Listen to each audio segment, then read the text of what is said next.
We started this time about American crisis. We pointed to the latest poll of Americans, the optimism dropping by more than 20 points just since May. What's the cause? The cause of that drop are Democratic policies being enacted by winning the White House and the Senate. We've watched inflation grow based upon what the Democrats have done. Pelosi may not feel it because her husband just made $5 million in a month, buying options on technology stock while Congress debated it.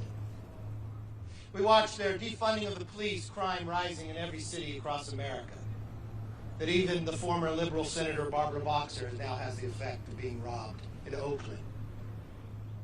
We watched the borders get opened up to a crisis that we've never seen the size in 20 years.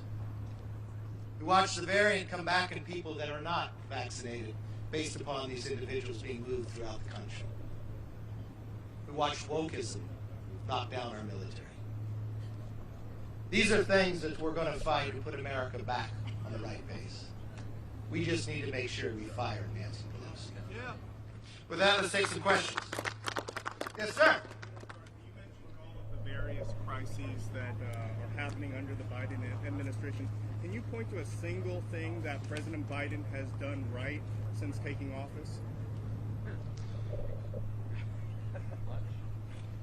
When I point out the challenges, there wasn't one piece of legislation passed when it came to the border. And now we have a border crisis greater than we've had in 20 years. But the one thing that did happen was executive orders. He's actually spent taxpayers' money, billions of dollars, finishing the wall. The Democrats passed a defunding of police. We now watch crime rising in every single location. The president we met with that we wanted to keep our path to be energy independent. We now watched him shut down a pipeline that he promised he would not do. We watched Russia get a pipeline.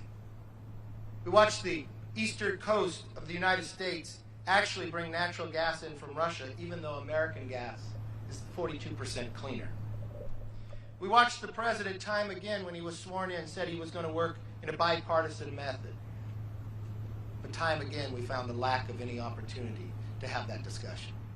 We saw a speaker get her most narrowest majorities ever, even narrower after the election on Tuesday. Instead of working across the other side, she imposes fines, she calls names, she narrows the ability for the American public to actually have input.